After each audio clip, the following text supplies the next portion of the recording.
السلام علیکم ناظرین، آج کی ویڈیو میں ہم بات کریں گے کلش عثمان کے سیزن 4 کے ایپیسوڈ نمبر 35 کے بارے میں۔ اس ایپیسوڈ کی شروعات میں آپ دیکھیں گے یعنی شہر میں فرق بہندر سے کہتی ہے، اگر آپ کو میری پیشکش قبول ہو تو میں مار جگ میں آپ کے ساتھ شراکت دار بننا چاہتی ہوں بہندر صاحب۔ تو بہندر کہتا ہے شکریہ، لیکن جب اطراف میں بہت سے تاجر ہیں تو میں ہی کیوں؟ اس پر فرق کہتی ہے کیونکہ آپ اس شہر میں سب سے زیادہ ماہر ہیں، آپ امیر ترین ہیں بہندر صاحب، کیا یہاں سب کچھ آپ کے زیر اثر نہیں؟ یہ سن کر بہندر کہتا ہے استغفر اللہ، لیکن میری آنکھیں کھلی رہتی ہیں۔ تو فرق کہتی ہے عاجز مت بنے، جیسا کہ لوگ کہہ رہے ہیں کہ عثمان بھی یہاں نہیں ہے، مجھے یقین ہے کہ آپ کے علاوہ کوئی بھی حقیقت نہیں جانتا۔ تو بہندر کہتا ہے خاتون تم مبالغہ آرائی کر رہی ہو، میں وہی جانتا ہوں جو باقی سب جانتے ہیں، اور خان عثمان صاحب کی پوسٹ پر ہیں اور سپاہی ہر جگہ چکنے ہیں، اللہ نہ کرے کہ عثمان صاحب کے ساتھ کچھ برا ہوا ہو۔ اس پر فرق کہتی ہے نہیں، مجھے امید ہے کہ آپ غلط ہیں، میں یہ سوچ بھی نہیں سکتی کہ عثمان صاحب مر چکے ہیں۔ تو بہندر ایک دم سے کہتا ہے ہرگز نہیں، میں بھی یہ نہیں چاہتا، کون ایسے چاہے گا؟ اللہ ہمارے عثمان صاحب کو لمبی عمر عطا کرے، لیکن لگتا تو ایسا ہی ہے۔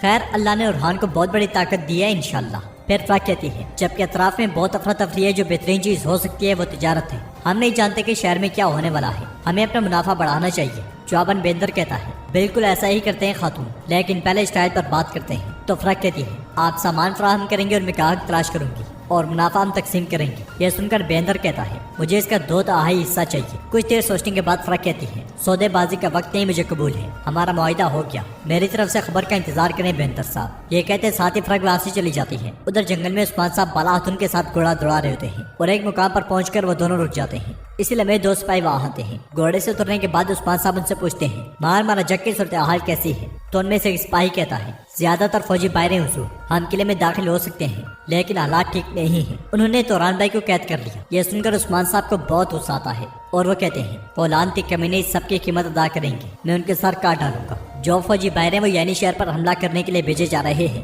ہم مار مرجک حاصل کریں گے اور توران کو بھی بچائیں گے۔ یہ سن کر سپاہی کہتا ہے ہم نے دشمن کی تمام زمینوں کو اپنا گھر بنایا ہے حضور، اس فتح میں ہمارا فرض کیا ہے؟ جواب نے عثمان صاحب کہتے ہیں سب سے پہلے دروازوں کو تالے لگا دینا تاکہ وہ بھاگ نہ سکیں، جب ہم داخل ہوں گے تو تم دیواروں سے تیر اندازوں کا خاتمہ کرو گے۔ اس پر دوسرا سپاہی کہتا ہے انشاءاللہ ہم ان میں سے کسی کو بھی زندہ نہیں رہنے دیں گے حضور۔ پھر عثمان صاحب زندان کے بارے میں پوچھتے ہیں تو سپاہی انہیں ایک نقشہ دیتا ہے۔ نقشہ دیکھ کر عثمان صاحب خوش ہوتے ہوئے کہتے ہیں ماشاءاللہ بہادروں ماشاءاللہ، چلو پھر جہاد مبارک ہو۔ یہ سنتے ہی دونوں سپاہی وہاں سے چلے جاتے ہیں اور بالا خاتون عثمان صاحب سے پوچھتی ہیں اب ہم کہاں جائیں گے عثمان؟ جواب میں عثمان صاحب کہتے ہیں جہاں سے یہ سب شروع ہوا وہاں، اپنے قبیلے۔ اس کے ساتھ ہی وہ دونوں گھوڑوں پر سوار ہو کر قبیلے کی جانب روانہ ہو جاتے ہیں۔ ادھر یعنی شہر میں ملون خاتون بہندر سے کہتی ہے مار جگ میں تجارت آپ کو بھی اور شہر کو بھی فائدہ پہنچائے گی بہندر صاحب، یہ بہتر رہے گا، یہ آپ کا اجازت نامہ ہے۔ یہ کہتے ساتھ ہی ملون خاتون اجازت نامہ بہندر کے حوالے کر دیتی ہے۔ تو بہندر کہتا ہے ہم کچھ بھی اپنے لیے نہیں کرتے ملون خاتون، ہمارا سارا مال و ملک عثمان صاحب پہ قربان، یہ تجارت ہمارے لیے خوشیاں لائے گی۔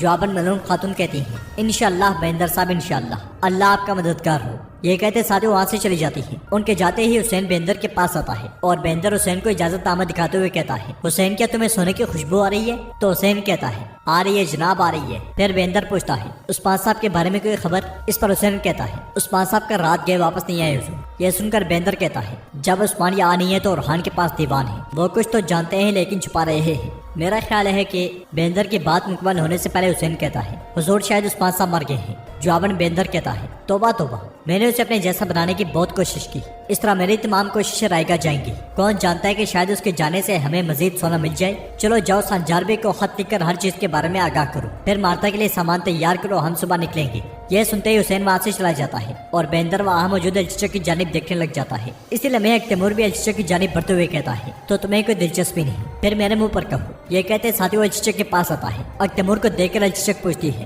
کیا تمہیں کچھ چاہیے سپاہی؟ جواب میں تیمور کہتا ہے میں بات کروں گا۔ اس پر الچچا کہتی ہے بات کرنے کے لیے کچھ نہیں بچا، دکان سے دور چلے جاؤ۔ یہ سن کر تیمور کہتا ہے میں نے کہا کہ میں بات کروں گا الچچا خاتون، اور وہ بھی اکیلے میں۔ تو الچچا کہتی ہے کیا تم سے چھٹکارا پانے کا کوئی طریقہ نہیں سپاہی؟ اس کے ساتھ ہی وہ دونوں ایک طرف چلے جاتے ہیں اور انہیں دیکھ کر بہندر کہتا ہے تم کیا کرنا چاہ رہے ہو سپاہی؟ یہ کہتے ساتھ ہی وہ بھی ان کا تعاقب کرتا ہے۔ ادھر ایک گلی میں پہنچ کر الچچا تیمور سے کہتی ہے جو کہنا ہے جلدی کہو، میرے پاس زیادہ وقت نہیں ہے۔ جبکہ بہندر قریب ہی کھڑے ہو کر ان کی باتیں سننے لگ جاتا ہے۔ تیمور الچچا سے کہتا ہے میں کچھ پوچھ کر چلا جاؤں گا، میں نے کل رات کچھ باتیں سنی تھی، میرے کان تو مان گئے لیکن دل نہیں مانا۔ جواب میں الچچا کہتی ہے تم نے سب ٹھیک سنا سپاہی؟ تو تیمور کہتا ہے پھر میری آنکھوں میں دیکھ کر دوبارہ کہو، سر اٹھاؤ الچچا۔ اس پر الچچا کہتی ہے تم اپنے آپ کو تکلیف پہنچانا چاہتے ہو سپاہی؟ تو تیمور کہتا ہے کیا یہ تمہارے لیے اہمیت رکھتا ہے؟ الچچا میں تم سے محبت کرتا ہوں، کیا تم مجھے پسند کرتی ہو؟ جواب میں الچچا کہتی ہے نہیں،